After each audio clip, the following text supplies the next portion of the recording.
Most welcome my loving student. कैसे हो आप लोग? आनंद में हो और मजे में हो? चलो फिर हम लोगों की मुलाकात एक बेहतरीन वीडियो के साथ हो रही है। और यूपी बोर्ड का पेपर तो आप लोगों का बहुत ही बेहतरीन गया होगा, जो बच्चे 12वीं में रहे होंगे, और उनके लिए बेहतरीन बेहतरीन क्वेश्चन छांट करके मैं आप लोगों को दिया था। और फिर नए सत्र के बच्चों के लिए एक एक टॉपिक पर डीप स्टडी हम लोगों की प्रारंभ हो रही है। जिस टॉपिक को बेटा हम लोग शुरू करेंगे उस टॉपिक को एकदम जड़ से उखाड़ के पढ़ेंगे, है कि नहीं? लेकिन यह है कि थोड़ा सा आपको अपना समय देना पड़ेगा। जानते हो बेटा, एक दिन में कोई तैयारी करके टॉपर नहीं बनता। अगर टॉपर बनना है तो आपको लगातार लगे रहना पड़ेगा। अगर आप लर्निंग में लगातार लगे हैं, लगातार सीख रहे हैं और नई नई चीजों की जानकारी ले रहे हैं, तो आपको एक ग्रेट सक्सेस लाइफ में जरूर मिलेगी। अगर बड़ी सफलता चाहिए तो आपको लंबा जंग लड़ना पड़ेगा। लंबी जंग, लंबी सफलता। तो कभी भी ये सोचने की जरूरत नहीं है कि अभी से हम पढ़ करके क्या करेंगे, अभी तो 12वीं का पेपर आने में 10 महीना 11 महीना है, अभी जब 2 महीना रह जाएगा तो पढ़ेंगे। ऐसा कुछ नहीं होने वाला बेटा। आपको बार बार मैं समझाता हूं कि नाग पंचमी के दिन घी पी करके कोई पहलवान नहीं बना है। अगर आपको पहलवान बनना है तो एक एक चम्मच घी रोज पीना पड़ेगा। इसलिए बिना टेंशन के धीरे धीरे एक एक पॉइंट पर आप चर्चा करते चलेंगे। और जिस पॉइंट पर बेटा हमारी आपकी चर्चा होगी, बहुत बड़े पॉइंट पर नहीं होगी। आधे घंटे का टॉपिक होगा, 35 मिनट का होगा, 36 मिनट का होगा, कोई टॉपिक 25 मिनट का भी हो सकता है। लेकिन उसको क्या करेंगे, डायरी लेकर के या तो बड़ा वाला नोट लीजिए, उस नोट पर एक एक टॉपिक आप बनाते चले चलिए। क्लियर? तो हम लोगों की शुरुआत किस पर होगी बेटा? बाउंड्री वाले चैप्टर पर हम लोग चर्चा करेंगे।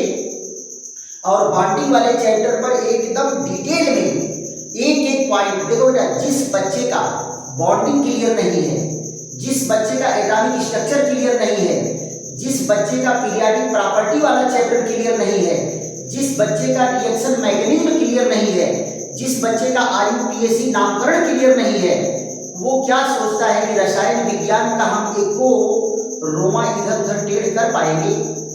अरे बेटा, रसायन विज्ञान का कुछ नहीं कर पाओगे और अंत में कहोगे कि केमिस्ट्री बहुत हार्ड विषय है।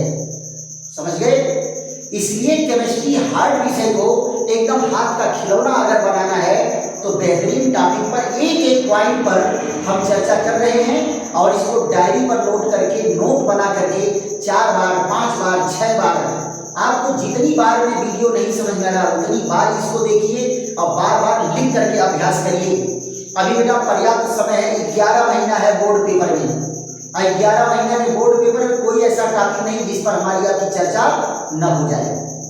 चलिए आज देखो बेटा, बेहतरीन टॉपिक आपके सामने दिख रहा है, अमोनिया की आणविक रचना। ये अमोनिया की आणविक रचना को क्या जानते हो कि ये इंटरमीडिएट के लिए है? अरे इंटरमीडिएट में भी ये है, बीएससी में भी है, ये एमएससी में भी है। यही इनको पी जाओ जिससे बीएससी एमएससी का टेंशन न रहे, जहां आएगा वही लिख देंगे। क्लियर? तो देखो बेटा, यहां अमोनिया का सूत्र आपको मैं दे दिया हूं, NH3। इसमें केंद्रीय परमाणु कौन है? नाइट्रोजन। तो आप जानते हो केंद्रीय परमाणु नाइट्रोजन है, इसका परमाणु क्रमांक कितना होता है? 7। इलेक्ट्रॉनिक विन्यास कितना होता है? 1s2 और 2s2 और 2p3। देखो बेटा, ये दूसरी कक्षा क्या है? बाहरी कक्षा है। तो यहां देखो, s उपकोष में 1 ऑर्बिटल होता है, इसमें 2 इलेक्ट्रॉन, और p उपकोष में 3 ऑर्बिटल होता है। तो हुंड के नियम के अनुसार क्या है? तीनों में एक एक इलेक्ट्रॉन रहेगा। एक इलेक्ट्रॉन px में, एक इलेक्ट्रॉन py में, एक इलेक्ट्रॉन pz में। ये तीनों में बेटा एक एक इलेक्ट्रॉन है। ये नाइट्रोजन का इलेक्ट्रॉनिक विन्यास है। लेकिन कैसा इलेक्ट्रॉनिक विन्यास है? ये ग्राउंड स्टेट का इलेक्ट्रॉनिक विन्यास है ना। और ग्राउंड स्टेट में ही इनका संकरण होता है। अगर आप लोगों को संकरण नहीं समझ में आ रहा है तो एक वीडियो में संकरण का डालूंगा, मीन्स ऑफ संकरण, काज ऑफ संकरण, यानी संकरण का मतलब क्या होता है और संकरण होता क्यों है कि ये थियरी क्यों सामने आई, इन सारे पॉइंट पर चर्चा चलेगी।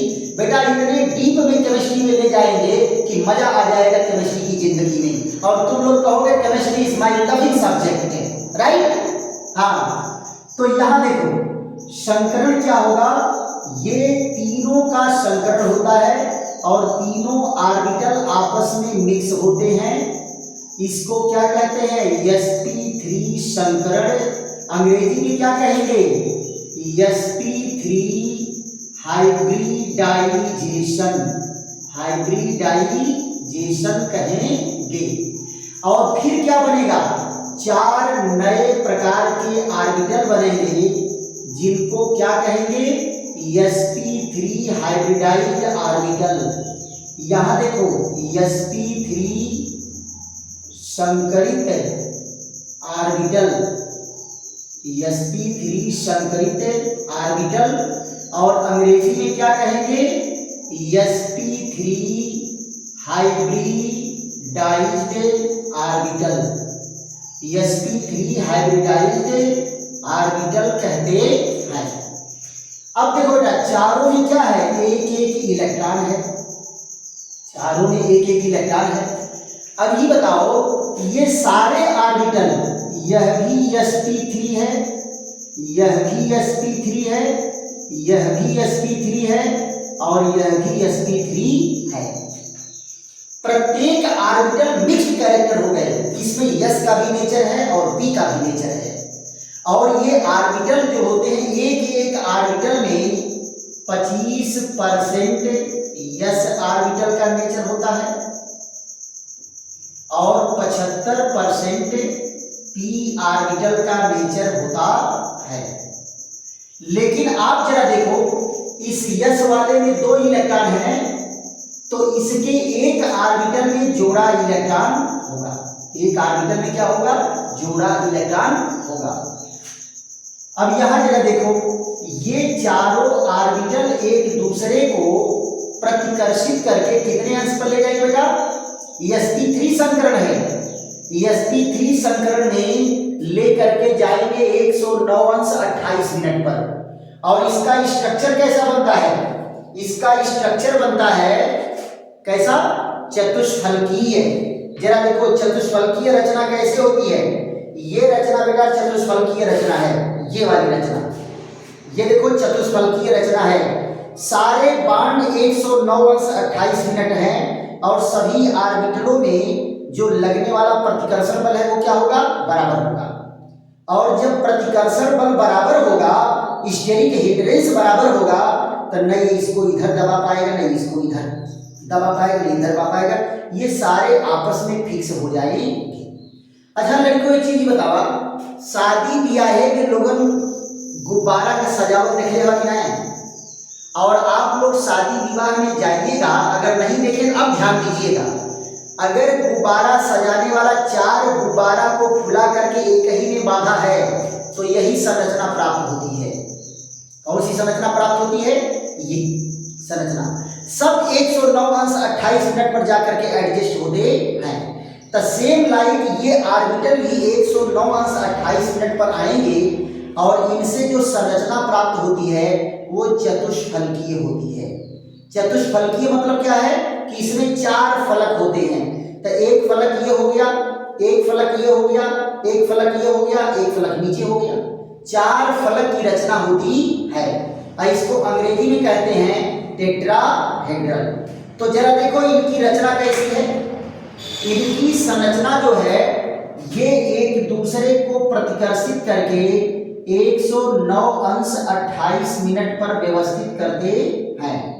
ऐसे देखो इनका स्ट्रक्चर बनता है, ये हाइब्रिडाइज्ड ऑर्बिटल है, ये देखिए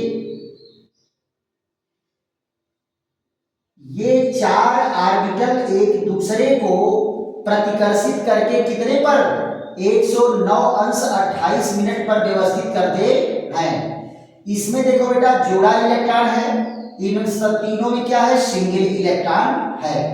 ये क्या कहलाएगा sp3, यह भी क्या कहलाएगा sp3, ये क्या है sp3 और यह भी कौन है sp3। इनके बॉन्ड एंगल कितने हैं 109 अंश 28 मिनट पर ये एडजस्ट होते हैं।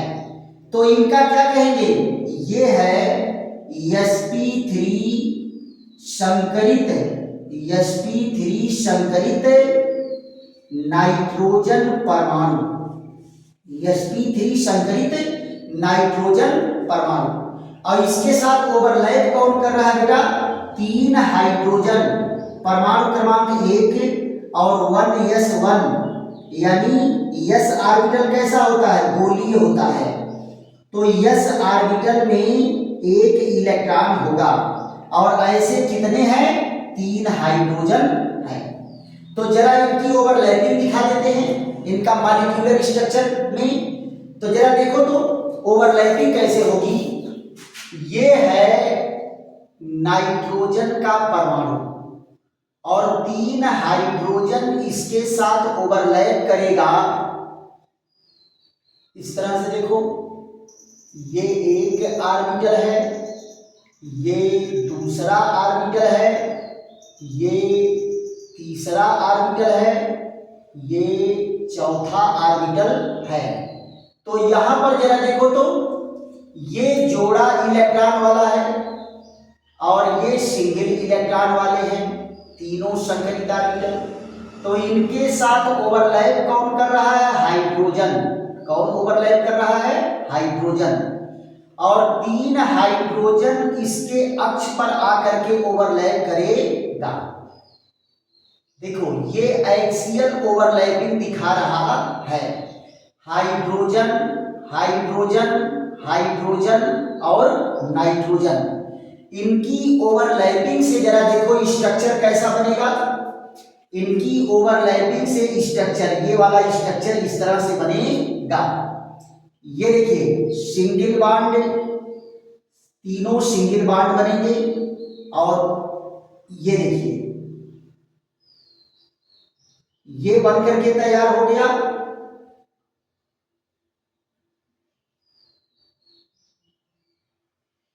ये देखो यहां तो जोड़ा इलेक्ट्रॉन है, इसका तो हाइड्रोजन से ओवरलैपिंग नहीं हुई, इसका हाइड्रोजन से ओवरलैपिंग हुआ तो क्या बना सिग्मा बॉन्ड।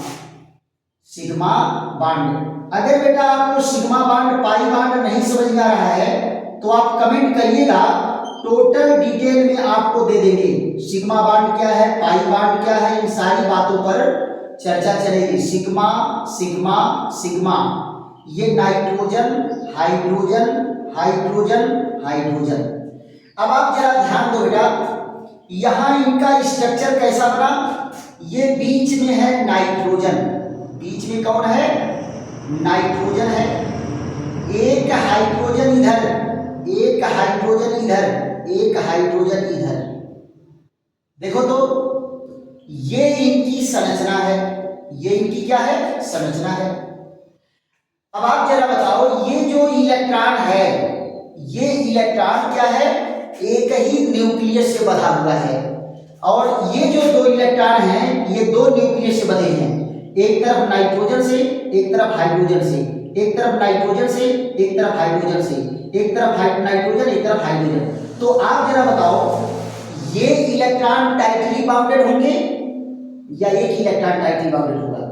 जो एक न्यूक्लियस से बंधा है वो उतना मजबूती से नहीं बंधा रहेगा जितना कि ये बंधे रहते हैं। क्लियर। तो ये इलेक्ट्रॉन जो है क्या करेगा, थोड़ा सा इसका ऑर्बिटल क्या होता है एक्स्ट्रा स्वेलिंग आ जाती है और ये एक्स्ट्रा स्वेलिंग के कारण थोड़ा ज्यादा एरिया कवर कर लेता है। और यहां पर डालने लगता है क्या प्रेशर, यहां पर क्या डालेगा प्रेशर। अब आप जरा देखो बेटा, ये जो इलेक्ट्रॉन बॉन्ड बनाने में नहीं भाग लिया है, इस इलेक्ट्रॉन को क्या कहते हैं?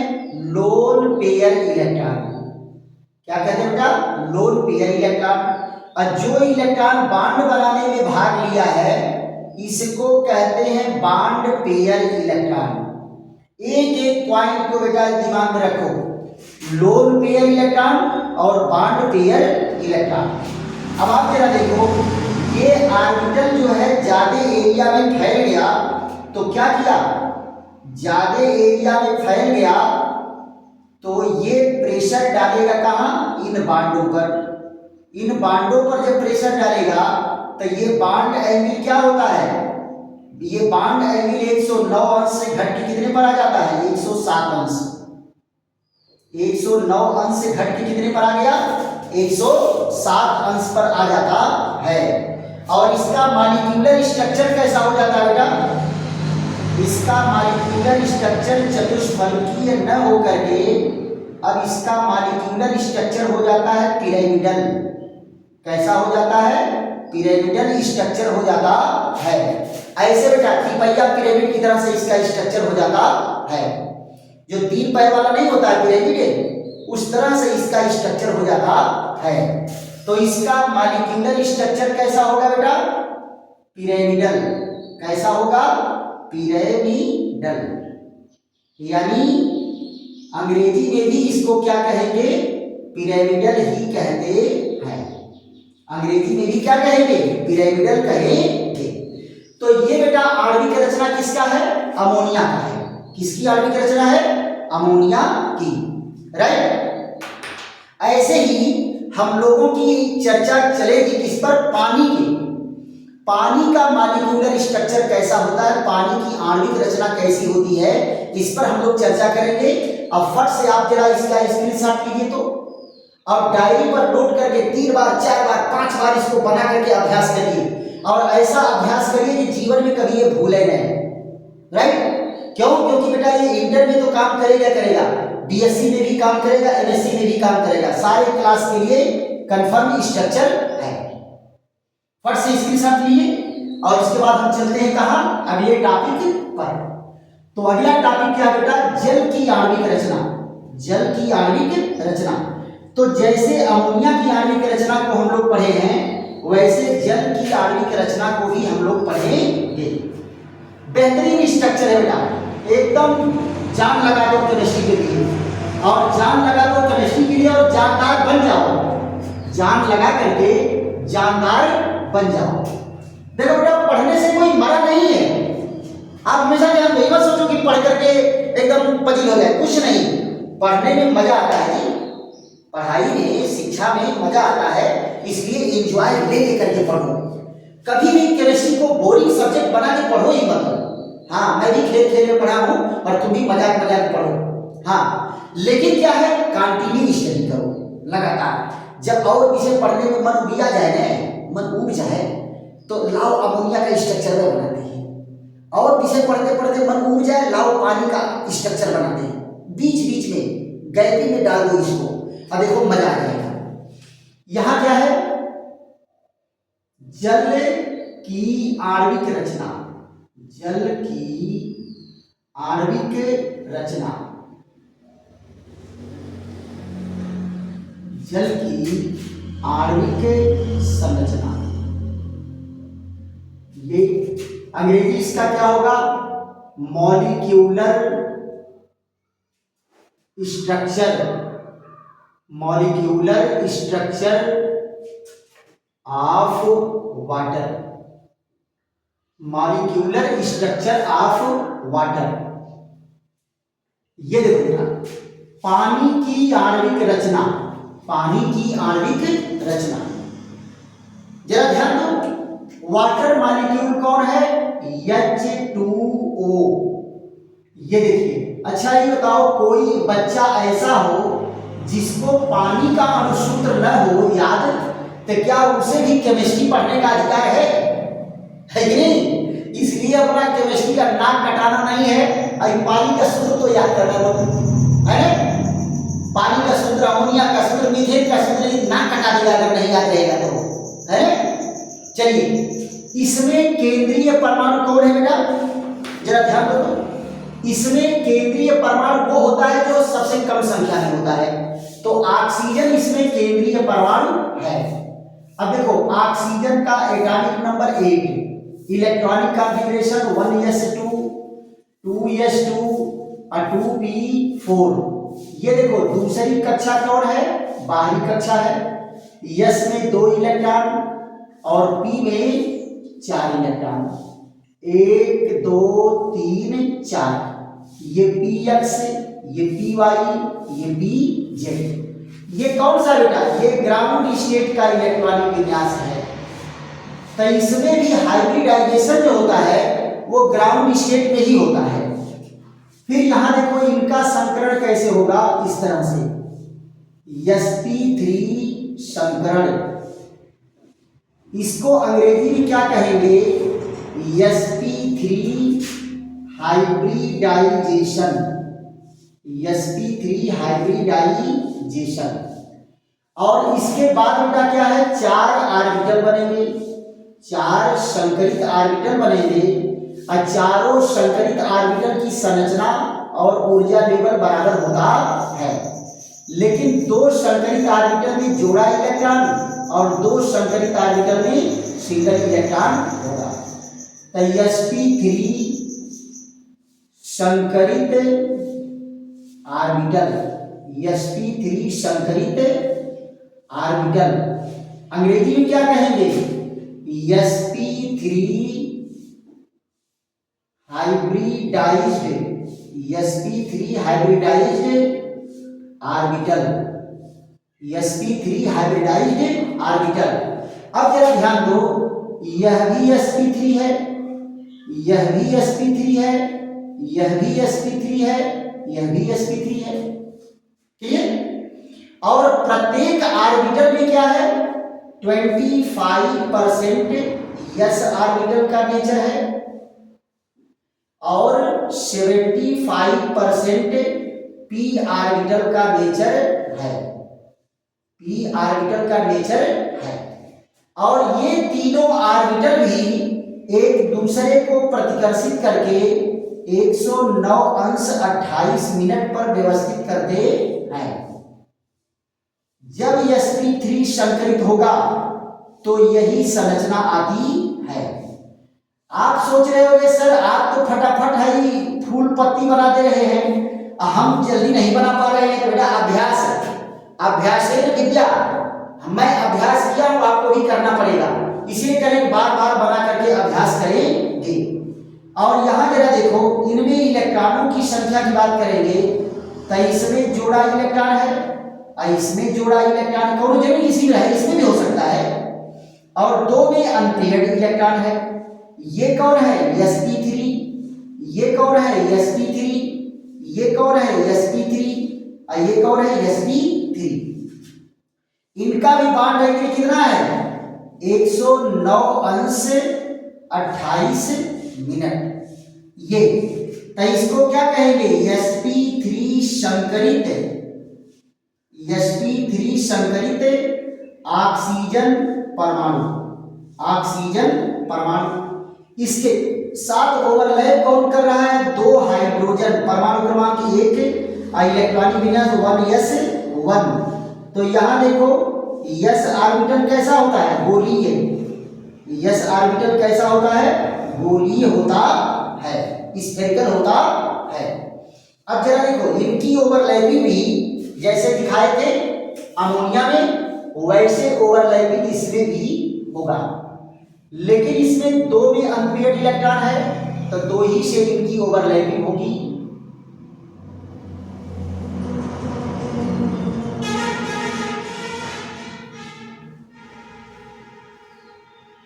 यहां देखिए इसमें क्या है, डबल इलेक्ट्रॉन है, इसमें भी डबल इलेक्ट्रॉन है, इसमें सिंगल, इसमें सिंगल।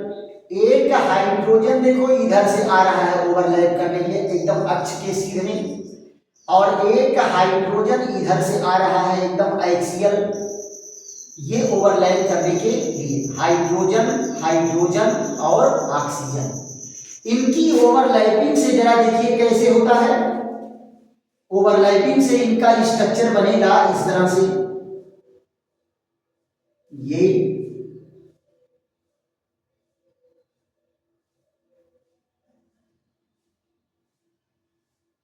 देखिए ओवरलैपिंग हुआ, ये बना,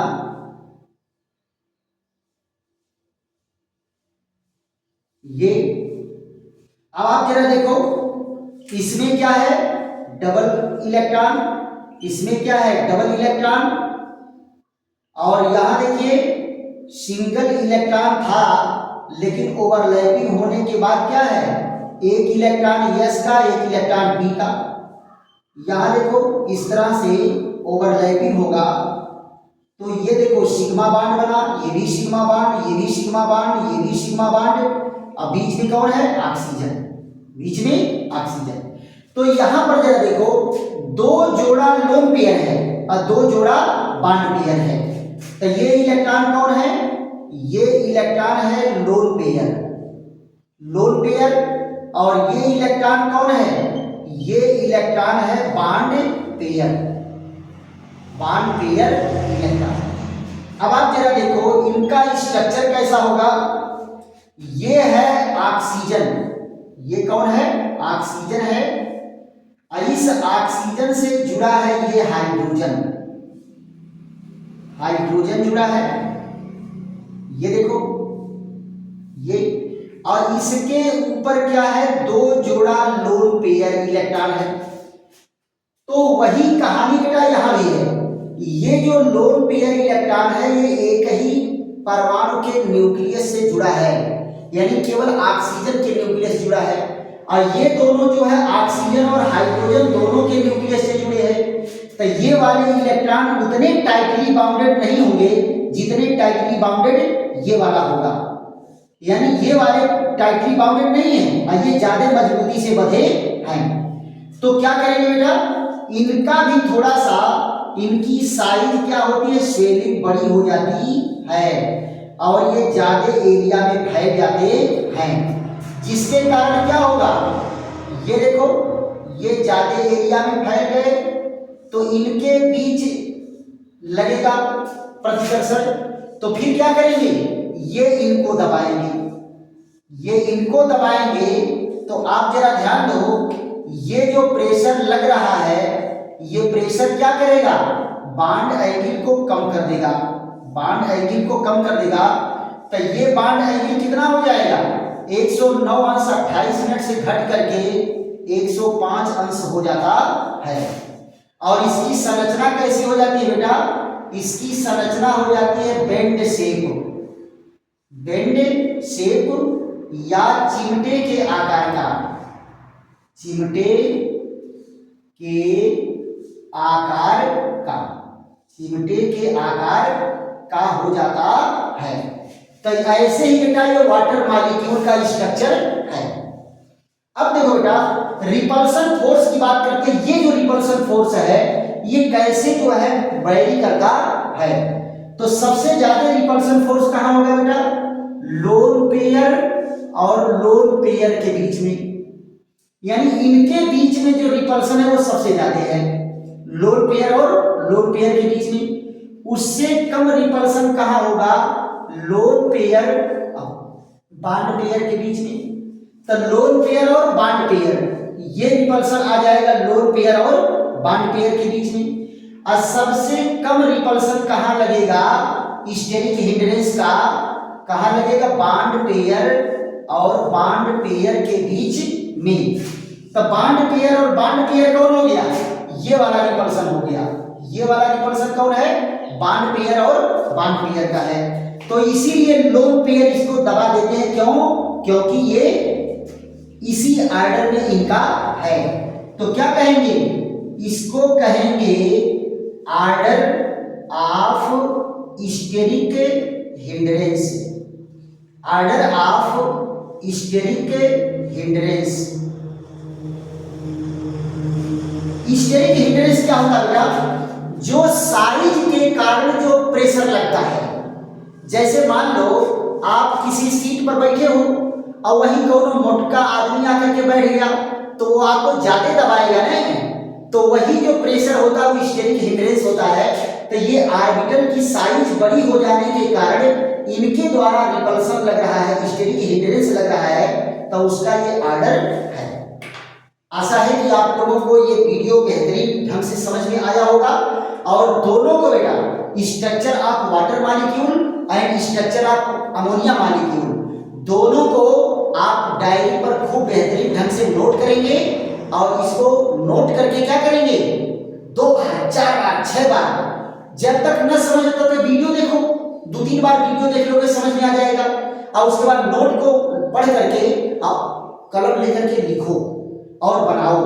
3-4 बार अगर बना लिए ना तो फिर आपको पक्का एकदम सीमेंटेड हो जाएगा, जल्दी आपको भूलेगा नहीं। ऐसे ही बेटा बेहतरीन वीडियो के साथ हमारी मुलाकात होगी। तब तक के लिए क्या करेंगे, दोस्तों मित्रों को लाइक करो, शेयर करो, सब्सक्राइब करो, खूब प्रचार प्रसार करो, है ना, खूब प्रचार प्रसार करो कि खूब बेहतरीन ढंग से केमिस्ट्री पढ़ाई जा रही। कहाँ, राधेश्याम केमिस्ट्री वाले चैनल पर, और मजा तो एकदम धूम, है ना। फिर मिलेंगे, तब तक के लिए थैंक यू, धन्यवाद, विश्राम।